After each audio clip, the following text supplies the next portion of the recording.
All right, I want to talk about section 8.7 today, triangle sum theorem. This video is going to be really short because it's pretty simple. But basically, this triangle sum theorem just says this. When you add up the angles to all the corners of a triangle, the sum is 180 degrees. That's a terrible aid. There we go. That's a little better. Okay, so what that means is when we have a triangle, let's make an equilateral triangle.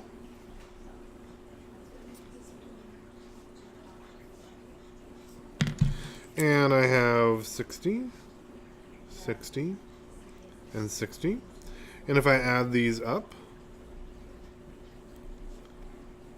I have 180 degrees.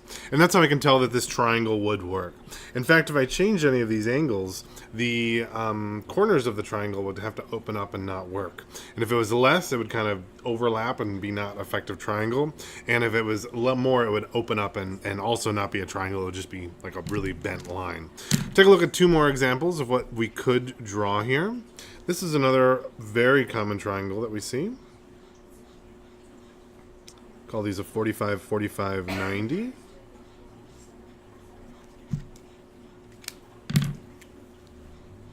This is a right angle.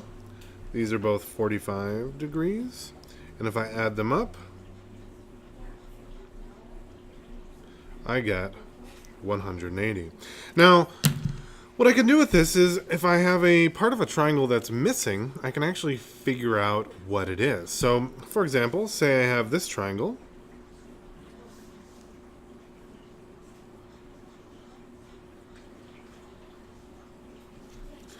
And then say I have a section here that's 70, an angle here that's 80, and an angle here that's x.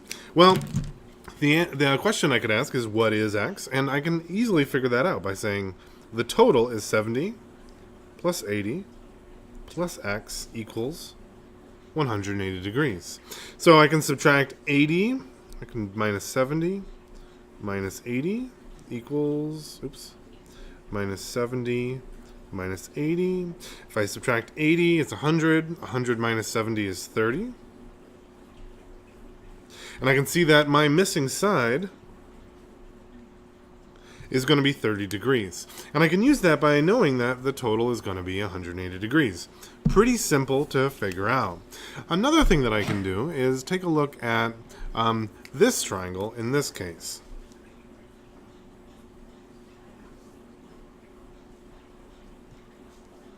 This one I have 3 labeled angles and 1 unknown. In this case, I have, this one is 120 degrees, 50, and 70. Now, interestingly, I have a couple ways that I can actually solve this. The first way, I could use my triangle sum theorem that we were just talking about, and I could say that 50 plus 70 plus x equals 180, because I can see that the total angles must add up to 180 inside. Or I can also say, hey, this right here, these are adjacent angles. And I know adjacent angles add up to 180 degrees. So I can also say that x plus 120 equals 180. And I can say that both of these things are true, and I can even solve them, and I hopefully should come up with the same answer. If I don't, then something terrible happened. So I should not have written this here, because now I can't write it. I'm out of space. But notice that if I add 50 and 70, this is really 120 plus x equals 180, which is the same thing on both sides. So if I just minus 120 from both sides, I can get x equals 60. And that will give me my answer in this case. Now, the questions in this section are really simple. They just give you a total of angles in a triangle and tell you to solve for the missing one. They don't even give you the drawing. So it's pretty easy. If you don't even have to show a step. Good luck.